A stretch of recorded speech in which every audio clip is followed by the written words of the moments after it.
रात का समय था। चांद की फीकी रोशनी पुराने जंगल के पेड़ों के बीच से छनकर जमीन पर पड़ रही थी। हवा में सन्नाटा था, बस कभी कभी उल्लू की आवाज और सूखी पत्तियों की खड़खड़ाहट सुनाई देती थी। इसी जंगल के बीचों बीच एक बहुत पुरानी हवेली थी।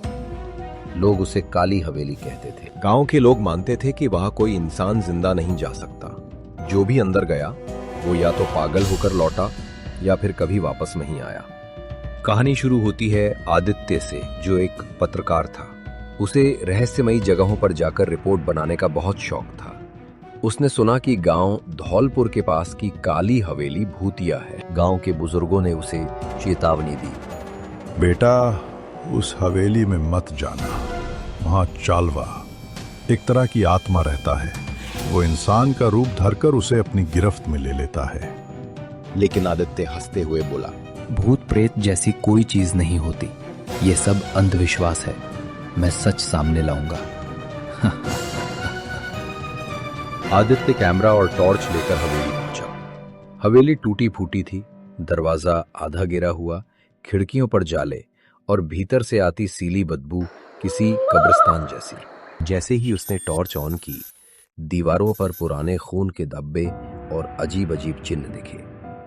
कुछ जगहों पर संस्कृत के मंत्र अधूरे लिखे थे।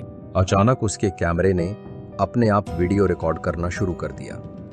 स्क्रीन पर धुंधली परछाइयां दिखाई देने लगी। आदित्य समझ नहीं पा रहा था कि ये सब क्या हो रहा है। रात गहरी हो चुकी थी।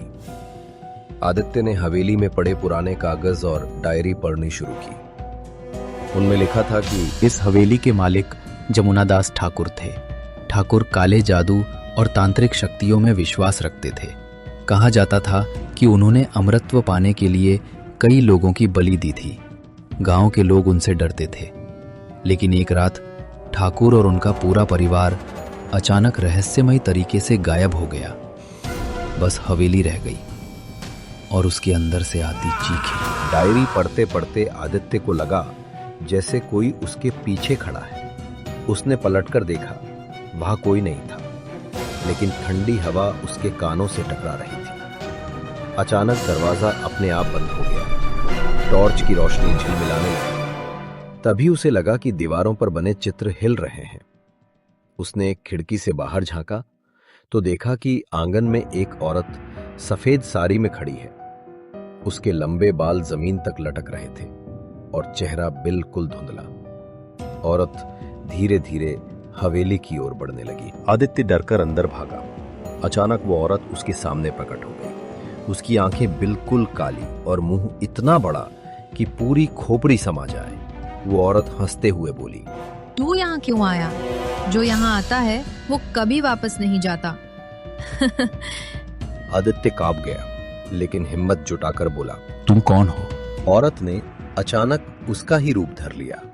अब सामने दूसरा आदित्य खड़ा था। यही था चालवा, जो किसी का भी रूप धारण कर सकता था और उसकी आत्मा को निगल लेता था। अब हवेली के हर कोने से आवाजें आने लगी। कभी बच्चे रोते, कभी औरतें चीखती, कभी घंटियों की आवाज। आदित्य भागते भागते तहखाने में पहुंच गया। वहां हड्डियों का ढेर पड़ा था।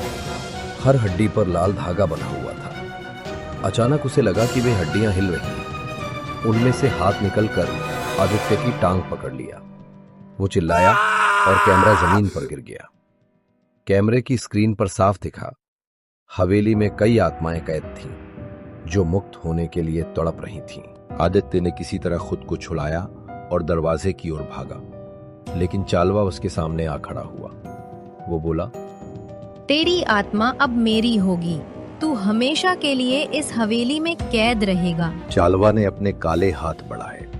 तभी आदित्य को डायरी में पढ़ा मंत्र याद आया। उसने कांपते हुए वही मंत्र जोर जोर से बोलना शुरू किया। लेकिन जैसे ही मंत्र अधूरा रह गया, चालवा फिर से ताकतवर हो गया। उसने आदित्य की गर्दन पकड़ ली। सुबह होने पर गांव वाले हवेली के बाहर पहुंचे। दरवाजा टूटा पड़ा था, कैमरा जमीन पर पड़ा था, लेकिन आदित्य कहीं नहीं था। कैमरे की रिकॉर्डिंग देखने पर सबके रोंगटे खड़े हो गए।